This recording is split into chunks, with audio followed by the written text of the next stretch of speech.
네, 다들 중간고사 기간 잘 보내고 있나요? 아이고, 없어가지고 없는 일이 남았다고요? 벌써 끝난 사람이 있어요? 아직 끝난 사람은 없고, 이번 주에 끝난다. 이번 주에 끝나는 사람, 이번 주에 끝난다. 나 이번 주에 끝난다. 이번 주 많고, 이 황금 같은 연휴를 보내야 나는 끝난다.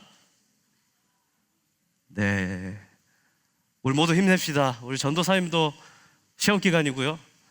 시험 치는 건 뭐 그렇게 많지는 않은데 과제에 파묻혀가지고, 우리 권민우 전사님과 함께 여러분의 마음을 가장 잘하는, 지금 이 순간에 여러분의 마음을 가장 잘하는 사람이 아닐까 싶습니다. 시험 우리 힘들지만 우리 조금 힘내가지고 잘 걸어가 봤으면 좋겠습니다. 뭐 중간고사를 이제 맞이한다는 건 사실 1학기가 이제 절반이 끝나간다는 얘기겠죠. 벌써 뭐 시작한 게 엊그제 같은데 벌써 중간고사를 맞이하고 있습니다. 뭐 어떤 것 같아요? 시간이 좀 잘 가는 것 같습니까? 시간 잘 가요? 어떤 것 같아요? 느려요? 느린 친구도 있고, 뭐 언제 4월이 됐고 이제 5월을 향해 가고 있는지 모를 만큼 시간이 빨리 지나간 친구도 있겠습니다. 여러분의 체력은 좀 어떤 것 같아요? 방전 되신 분도 계시고, 약하고 좋습니다. 뭐 버틸만 한 것 같아요? 뭐 배터리로 비유하면 뭐 몇 프로 정도 남았을 것 같아요? 3%? 절전 모드 나왔습니다. 예상치 못한 답변. 3%, 또 2%. 방전. 대부분 방전이고 뭐 몇 프로 안 남았고, 아이폰이면 곧 꺼지겠다 그러죠? 2, 3%면 곧 꺼지니까요. 네, 학교, 학원, 공부, 뭐 숙제, 친구 관계, 진로, 뭐 등등등 휘몰아치는 이 상황 가운데 이 방전이 되는 게, 이 지치는 게 당연할지 모르겠습니다. 우리 영상 하나 보고 우리 시작했으면 좋겠는데요. 들어주시면. 많이 내려왔다 지금. 피곤해가지고. 안 피곤합니다. 야, 오랜만에 밤새보지. 괜찮습니다. 첫 번째 질문입니다. 지금 지쳤나요? 아니요. 누가 봐도 누가 지금 봐도 아니요. 누가 봐도 누가 지금 봐도 자, 또 질문하겠습니다. 네, 여기까지 보겠습니다. 이거 알아요? 다 처음 보는 분위기인 것 같습니다. 네, 지금 지쳤나요? 라는 질문에 아니요 라고 당차게 대답했는데, 이 거짓말 탐지기가 잡아내서 거짓말이라고 알려주는 장면인데요. 뭐 어쩌면 우리의 모습일지도 모르겠습니다. 아까 뭐 2% 남았다, 3% 남았다, 방전됐다 뭐 이렇게 얘기하는 친구들 말고 대답이 없는 우리 대다수의 친구들은 뭐 이런 힘듦조차 좀 숨기면서 그냥 아닌 척 뭐 이렇게 살아갈 때가 있는 것 같습니다. 지쳐있다면 이게 아주 지극히 정상적인 거예요. 지극히 정상적인 겁니다. 놀라운 사실은 오늘 우리가 함께 살펴볼 이 위대한 선지자 엘리야도 이렇게 지쳐있을 때가 있었다는 겁니다. 우리 함께 엘리야 선지자의 이야기를 조금 더 자세히 살펴보길 원하는데요. 그래서 지친 우리에게 이 성경은 어떤 말씀을 하고 있는지 우리 함께 자세히 살펴보기를 원합니다. 여러분, 엘리야에 대해서 잘 아시나요? 네, 오늘 확실히 대답을 안 하기로 마음 먹고 여기 앉아 있는 것 같아요. 엘리야에 대해서 잘 아시나요? 네, 고맙습니다. 잘 알듯이 이스라엘의 선지자죠. 이스라엘의 선지자 중에 한 명이고 가장 놀라운 기적을 행한 선지자로 잘 알려져 있습니다. 오늘 본문을 먼저 살펴보기 전에 어떤 일이 엘리야에게 있었는지 먼저 살펴보길 원하는데요. 이야기처럼 조금은 흘러갈 텐데 피곤할 수도 있어요. 피곤한 타임, 꼭 들어야 되는 타이밍에 전사님이 깨워줄 테니까 혹시나 피곤하면, 얘기를 괜히 한 것 같기도 하고, 혹시나 뭐 그렇다면 잠깐 이렇게 눈 감고 들어도 괜찮아요. 깨워줄게요. 네, 좋습니다. 이때는 이스라엘의 아합 왕이 다스리던 때입니다. 아합 왕, 이스라엘의 가장 악명 높은 왕으로 꼽혀 있죠. 아합 왕이 다스리던 시대에 엘리야 선지자가 가뭄을 선포합니다. 이 땅에 더 이상 비가 있지 않을 것이다. 실제로 가뭄이 있었고, 그 가뭄이 일어난 지 3년 6개월이 되던 때 엘리야가 다시 아합 왕 앞에 나타나서 이렇게 말합니다. 바알의 선지자 450명과 아세라 선지자 400명을 데리고 갈멜산으로 오소서, 이렇게 엘리야가 얘기하는 거죠. 열왕기상 18장 21절 함께 읽도록 하겠습니다. 함께 읽습니다. 시작. 가까이 나와 이르되 너희가 어느 때까지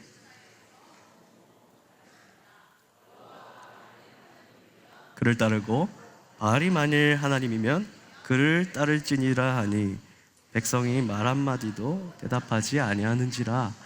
아멘. 분명한 목적이 있었던 것이죠. 그 목적이 무엇입니까? 언제까지 하나님과 바알 사이에서 머뭇머뭇 하려느냐, 언제까지 머뭇거릴 거냐라는 질문을 하고 있는 겁니다. 엘리야는 결국에 하나님이 참 하나님이시다라는 이 사실을 보여주기 위해서 지금 바알의 선지자들을 갈멜산으로 데려오라고 얘기하고 있는 거죠. 결정된 날이 되었습니다. 바알 선지자 450명과 엘리야는 각각 제단을 쌓았고요, 불을 붙이지 않았어요. 각각 신의 이름을 부르기로 합니다. 그래서 불로 응답하는 신이 진짜 신이다, 이렇게 대결을 하기로 한 거죠.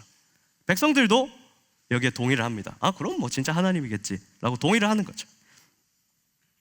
먼저는 바알 선지자들이 먼저 했죠. 바알의 이름을 부르기 시작합니다. 정말 큰 소리로 부르죠. 바알이여 응답하소서, 뭐 이렇게 합니다. 근데 불이 내려오지 않죠. 그랬더니 더 큰 소리로 외칩니다. 더 큰 소리로 바알이여 응답하소서 외칩니다. 그래도 불이 오지 않자 그 바알의 선지자들의 어떤 규례가 또 있었던 것 같아요. 그 규례들에 따라서 칼과 창을 꺼내서 자기 몸을 상해하기 시작합니다. 여러분, 우리가 여기 대략 한 500명에서 600명 정도 모여 있는데요, 450이랑 크게 차이가 없죠. 근데 이 많은 사람이 칼과 창을 들고 피를 흘리면서 바알이여 응답하소서라고 하고 있는 현장을 잠깐 상상해 보면 이 정도면 거의 광기 어린 현장이죠. 뭐 그냥 신한테 제사를 하는 게 아니고 그냥 다 이렇게 반쯤에 이렇게 나가 있는 거예요. 그럼에도 불구하고 하늘에서 불이 내리지 않습니다. 아무런 일도 일어나지 않습니다. 그러고는 엘리야의 차례가 되는 거예요. 엘리야의 차례가 되었습니다. 무너진 여호와의 제단을 수축하고 그 위에 제물을 놓습니다. 제물만 놓는 게 아니고 어떻게 하죠? 제단 주변에 도랑을 막 파요. 이렇게 막 땅을 파재겨 가지고 물을 3번이나 붓습니다. 그냥 물뿌리개로 이렇게 3번 붓는 게 아니라 통 4개, 큰 통 4개를 가져와서 물을 붓는데 제물도 다 젖고 제단도 다 젖고 그 도랑에 물이 차서 흐르고 있었습니다. 그리고 바알의 선지자들과 달리 하나님 앞에 이렇게 기도합니다. 열왕기상 18장 37절 말씀 함께 읽도록 하겠습니다. 시작. 여호와여 내게 응답하옵소서, 내게 응답하옵소서. 하나님이신 것과 주는 그들의 마음을 되돌이키심을 알게 하옵소서. 아멘. 바알의 선지자들 온갖 난리를 피웠어요. 뭐 소리 지르고 막 몸을 막 피나게 막 상해하고 자기 몸을 해치면서 난리를 피우지만 응답하지 않습니다. 그러나 엘리야는 하나님 앞에 기도합니다. 사실 하늘에서 불이 내리는다는 것 자체가 그냥 인간적으로 생각했을 때 불가능한 일이잖아요. 기적과 같은 일인데 엘리야가 이것을 기도한 이유가 분명히 있습니다. 주 여호와는 하나님이신 것과 주는 그들의 마음을 되돌이키심을 알게 하옵소서. 바알과 하나님 사이에서 머뭇머뭇거리고 있는 이스라엘 백성들로 하여금 누가 진짜 하나님이냐, 이것을 알게 하기 위함이었던 거죠. 이윽고 불이 내려와서 제단과 제물과 물을 다 태워버립니다. 사진이 하나 나오고요. 이렇게 뭐 이것보다 더 뜨거운 불이였겠죠? 저기에 있는 물을 다 태우고 다 태워버립니다. 하나님께서 엘리야의 기도에 응답하신 것이죠. 이로써 하나님께서는 자신이 진짜 하나님이시다라는 것을 그곳에 모여있던 모든 백성에게, 그리고 의미 없이 소리 지르고 자신의 몸을 상해했던 바알의 선지자들 앞에서 진짜 하나님이신 것을 보여주신 것입니다. 모든 백성이 이것을 보고 엎드려서 여호와 하나님을 경배합니다. 이 기회를 살려서 엘리야는요, 바알의 선지자들을 다 붙잡으라고 명령합니다. 다 붙잡으라고 명령하고 기손 시냇가로 내려가서 그 450명을 엘리야가 다 죽입니다. 450대 1의 대전투에서 엘리야가 승리를 한 거죠. 이 바알 선지자를 제거한 다음에 이제 아합 왕에게 이렇게 말합니다. 이제 비가 올 테니까 올라가서 먹고 마시소서, 이렇게 얘기합니다. 그리고 엘리야는 갈멜산 꼭대기로 가서 꿇어서 엎드려서 무릎 사이에 머리를 넣고 하나님 앞에 기도하기 시작합니다. 자기 사환에게 저 산 꼭대기로 올라가서 구름이 있는지 비가 오려고 하는지 바다 쪽을 보라고 명령합니다. 그래서 사환이 올라갔더니 아무 일도 없는 거죠. 아무것도 없다고 얘기했더니 엘리야는 7번까지 다녀와라 이야기합니다. 그 사환이 엘리야가 명령한 대로 7번째 갔을 때 바다 쪽에 손만한 구름이 떠오른 것을 봅니다. 그러자 엘리야는 그 소식을 듣고 아합 왕에게 이제 큰 비가 올 테니까 막히지 않게 마차를 타고 갖추고 내려가소서, 이렇게 말씀합니다. 또 얼마 뒤 큰 비가 오기 시작하는 거죠. 여기서 놀라운 일이 한 번 더 일어납니다. 아합이 마차를 타고 이스라엘로 갑니다. 그런데 엘리야에게 여호와의 능력이 임하여서 마차 앞을 달려가는 거예요. 여러분, 갈멜산에서 이스라엘까지 직선 거리가 약 26km 정도 되는데 마차가 가는 길로 가려면 약 한 30에서 40km 정도 된다고 해요. 근데 큰 비가 오는데 마차 앞을 달려서 갔다고요. 뭐 저 당시 바퀴가 뭐 얼마나 좋았는지 지금 타이어처럼 이렇게 뭐 서스펜션이 있고 뭐 공기가 가득 차가지고 편안한 승차감을 주는 게 당연히 아니었을 테지만 마차가 달려가는 거랑 사람이 달려가는 거랑 이게 비교가 되겠어요? 근데 마차 앞을 이스라엘까지 약 30-40km를 엘리야가 달려갑니다. 요새 제가 러닝을 하고 있는데요, 이 건강도 좀 생각해야 되고 배도 조금 나오고 이래서 러닝을 좀 하고 있어요. 살 빼려면 또 슬로우 러닝을 또 이렇게 추천을 해주셔가지고, 그래서 뛰어도 꽤 뛰면 한 40-50분 정도, 한 5km에서 7km 이렇게 뛰는데요, 러닝화 신고 막 이렇게 가벼운 몸놀림으로 날씨 좋을 때, 지금 또 날씨가 너무 좋아서 밖에서 뛰기 너무 좋은데 이렇게 달립니다. 처음에는 그거 달리는 것도 너무 힘들었어요. 네. 근데 이제 뛰다 보니까 이제 괜찮아지는 거죠. 근데 그 당시에 이 엘리야 선지자가 러닝을 즐겨 했을까요? 그렇지 않겠죠. 러닝화가 있었겠습니까? 가죽 샌들 신고 다녔어요. 가죽 샌들 신고 다니고, 심지어 그냥 보슬비도 아니고 큰 비가 오고 있어요. 큰 비가 오고 있는데 엘리야가 달려간 겁니다. 마차보다 앞서서 한 40km의 거리를 뛰어간 거죠. 초인적인 힘으로 달려간 겁니다. 이거는 하나님의 능력이 아니고서는 일어날 수 없었던 일이죠. 그럼 엘리야가 기도했더니 하늘에서 불이 내리고 바알 선지자 450명을 죽이게 됩니다. 그 엘리야가 다시 기도했더니 가뭄이 그치고 큰 비가 왔습니다. 여호와의 능력으로 마차보다 앞서서 비를 뚫고 달려갔습니다. 여러분, 이거 놀라운 일 아닌가요? 놀라운 일인데, 이 정도 놀라운 일을 경험했으면 이것을 바탕으로 더 큰 일, 더 놀라운 일들을 할 수 있다고 생각할 것입니다. 그런데 여기서부터 정말 아이러니한 일이 일어납니다. 이제 잠 깨세요. 이제 잠 깨시고 집중해서 들으세요. 네, 딴 것도 잠깐 내려놓고 이제 잘 들어야 돼. 이제 엘리야의 에스코트를 받고 이스라엘로 간 아합이 자기 아내 이세벨에게 쪼로록 달려가서 있었던 일을 다 얘기하는 거예요. 엘리야가 뭐 450대를 했는데 뭐 불이 내려와가지고 다 이기고 바알 선지자 다 죽고 난리도 아니고 엘리야가 뭐 여기까지 데려다 와줬는데 뭐 이렇게 다 얘기를 한 거죠. 이세벨이 화가 난 거죠. 왜냐하면 이세벨이 주축이 돼서 바알과 아세라를 섬기고 있었습니다. 이 모든 걸 들은 이세벨이 이렇게 이렇게 이야기를 하는 거죠. 본문 2절 말씀을 우리 함께 읽도록 하겠습니다. 시작. 이세벨이 사신을 엘리야에게 보내어 이르되 내가 내일 이맘때에는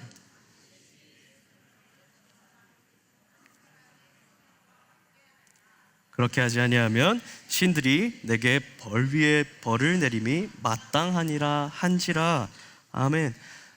아까 얘기했다시피 이세벨이 주축이 되어서 바알과 아세라를 섬기고 있었는데 엘리야가 바알의 선지자를 다 죽였답니다. 이세벨도 화가 많이 났겠죠. 여호와의 선지자를 찾아서 죽이고 있었던 이세벨에게 엘리야는 눈의 가시 그 자체였던 것이죠. 그래서 이세벨은 엘리야를 죽이겠다고, 만약에 그렇게 되지 않으면 신들이 내게 벌 위에 벌, 그러니까 정말 큰 벌을 강조하는 거죠. 내린다고, 그렇게 반드시 할 거라는 의지를 이 사신을 통해서 엘리야에게 전달합니다. 이 말을 들은 엘리야가 어떻게 반응하나요? 뭐 어디 한번 해봐라 이렇게 반응합니까? 여기서 우리는 엘리야의 놀라운 모습을 보게 되는 것입니다. 본문 3절 말씀입니다. 함께 읽겠습니다. 그가 이 형편을 보고 일어나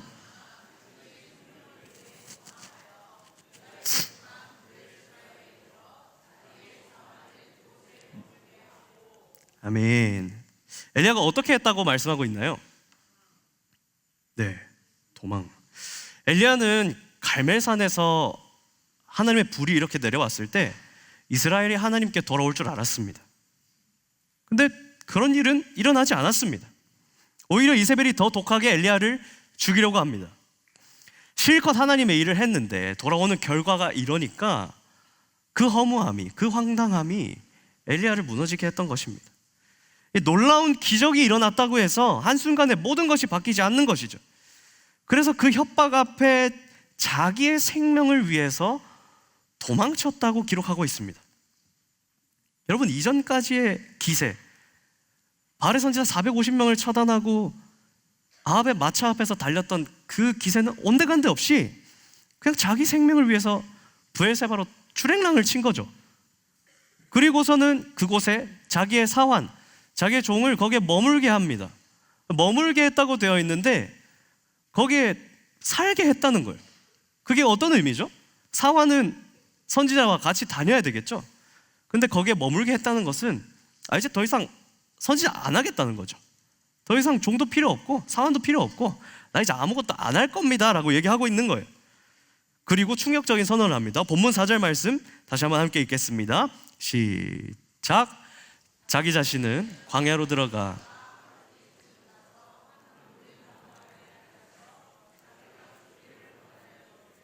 여호와여 넉넉하오니 지금 내 생명을 거두시옵소서. 나는 내 조상들보다 낫지 못하니이다 하고. 아멘. 지금 엘리야가 무슨 기도를 하고 있는 거죠? 네, 맞습니다. 이만하면 됐으니까 죽여주십시오. 내 생명을 거두어 주십시오. 이렇게 기도하고 있습니다. 여러분, 이 위대한 선지자조차 자신에게 찾아온 이 침체와 어려움 앞에서, 이 감당할 수 없는 어려움 앞에서 하나님 앞에 솔직하게 힘들다고 고백하면서 죽기를 구하고 있습니다. 사랑하는 여러분, 우리에게도 이런 침체가 반드시 찾아올 겁니다. 그럴 때 얼마든지 우리는 하나님 앞에 솔직하게 우리 마음을 고백할 수 있습니다. 왜냐하면요, 예수 그리스도를 믿는 우리는 하나님의 자녀이고 하나님의 자녀는 하나님 앞에 나아갈 수 있는 특권이 있기 때문입니다. 여러분, 엘리야가 죽기를 구했으니까 죽기를 구하라는 말이 아니에요. 그만큼 솔직한 마음을 하나님 앞에 기도할 필요가 있다는 것입니다. 나보다 나를 더 잘 아시는 하나님 앞에 솔직한 마음으로 기도해야 합니다. 여러분, 이렇게 기도한 엘리야는 누워서 잡니다. 광야 한가운데서 뜨거운 햇볕이 내리쬐는데 로뎀나무 아래서 누워서 자는 거죠. 여러분, 로뎀나무가 어떻게 생겼는지 아시나요? 이렇게 생겼어요. 로뎀나무래요, 나무. 그러니까 너무 힘드니까 광야 한가운데서 이 로뎀나무 아래에서 잤다라고 얘기를 하는 건, 여러분, 그만큼 지치고 힘들었다는 거죠. 아무것도 할 힘이 없었다는 것을 말합니다. 그런 엘리야에게 하나님은 그의 천사를 보내셔서 떡과 물을 주십니다. 엘리야는 그것을 먹고 또 다시 잡니다. 진짜 지치면 아무것도 할 힘이 없죠. 자기만 하는 거예요. 엘리야도 자고 먹고 또 자고 또 먹고 그렇게 합니다. 이거 부러운 게 아니에요. 부럽다고 생각하면 잠깐 정신 차리시고요. 하나님의 능력으로 위대한 일을 이룬 이 선지자가 지금 아무런 것도 할 힘이 없는 겁니다. 여러분, 우리도 그럴 때가 있지 않나요? 너무 지치고 누구예요? 우리 도찰 당한 것 같은데, 그죠? 여러분, 너무 지치고 피곤하면 아무것도 할 힘이 없잖아요. 그냥 누워가지고 보통 저런 모습으로 이 의미 없는 이 스크롤을 계속 넘기면서 재밌는 거 나올 때까지 이렇게 넘기고 있는 우리의 모습을 보게 됩니다. 물론 진짜 피곤하면 저렇게 휴대폰 볼 그것도 없이 기절하지만요, 아무것도 하기 싫을 때 엘리야가 도피했듯이 우리는 이 휴대폰 속으로 도피하는 거예요. 도피하는 거. 여러분, 그런데요, 이런 엘리야를 보신 하나님은 엘리야를 혼내지 않으십니다. 막 나무라지 않으세요. 먼저 어루만지시고 그분의 은혜를 베푸십니다. 우리 본문 5, 6절 말씀을 함께 읽도록 하겠습니다. 시작. 로뎀나무 아래에 누워 자더니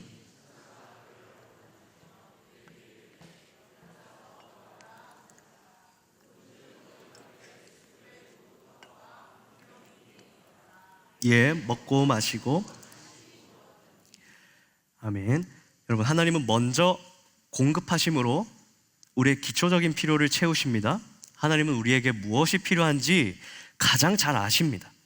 아무런 힘도 아무런 소망도 없는 우리에게 은혜를 먼저 베풀어 주시는 분이십니다. 그러나 우리가 기억해야 하는 것은요, 마냥 지쳐있는 엘리야를 하나님이 그냥 두지 않으셨다는 거예요. 어루만지시고 깨우시고 먹이시고 도우셔서 갈 길을 가게 하십니다. 본문 8절 말씀처럼 40일을 가서 하나님의 산 호렙에 도착하게 하십니다. 회복을 위한 한 걸음을 내딛게 하시는 것입니다. 여러분, 호렙산에 도착한 엘리야에게 하나님의 말씀이 임하여 물으십니다. 엘리야야, 너가 왜 여기 있느냐?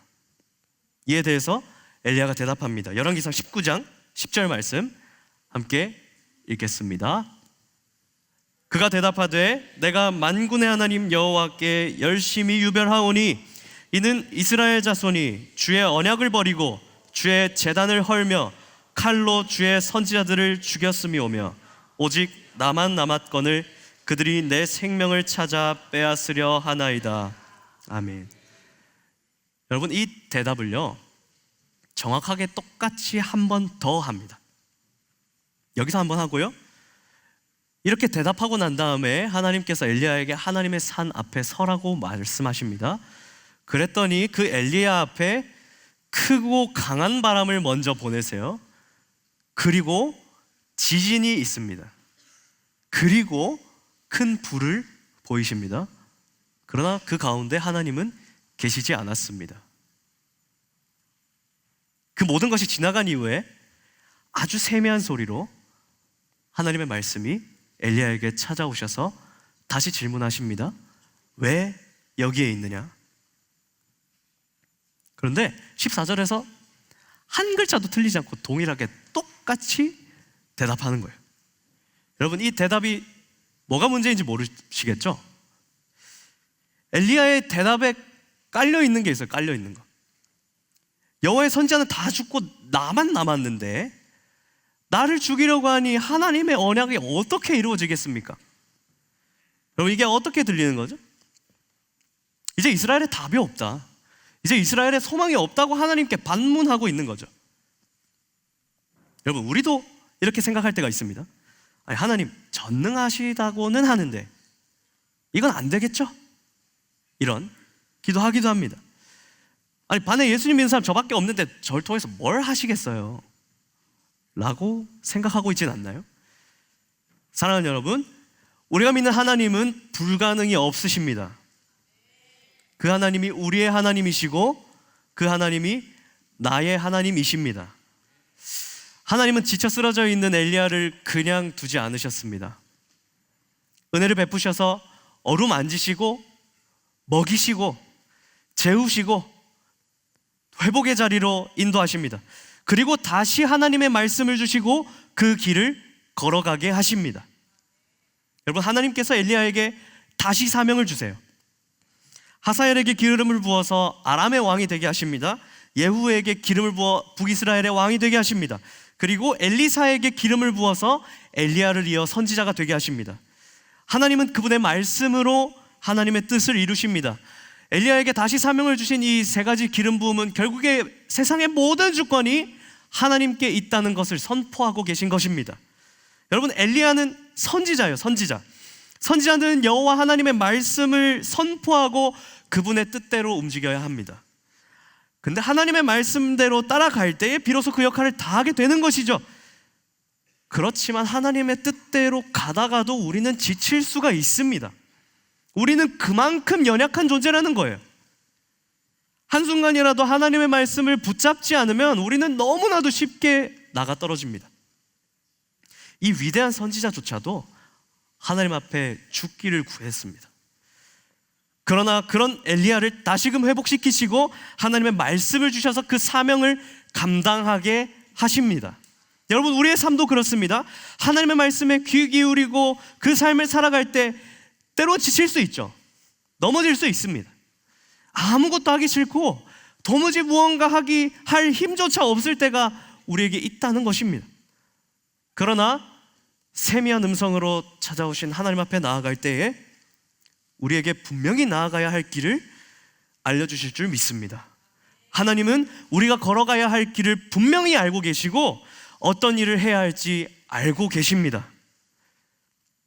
여러분, 하나님은 엘리야에게 그 사명을 주시면서 중요한 사실을 알게 하십니다. 본문 18절 말씀을 우리 다 함께 읽겠습니다. 시작. 그러나 내가 이스라엘 가운데 7,000명을 남기리니 다 바알에게 입맞추지 아니한 자니라. 아멘. 아멘. 여러분, 하나님께서 엘리야에게 왜 여기 있냐는 질문에 엘리야가 어떻게 대답했었죠?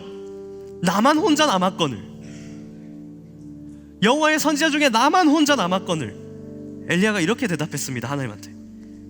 여기에 대한 하나님의 말씀인 거죠.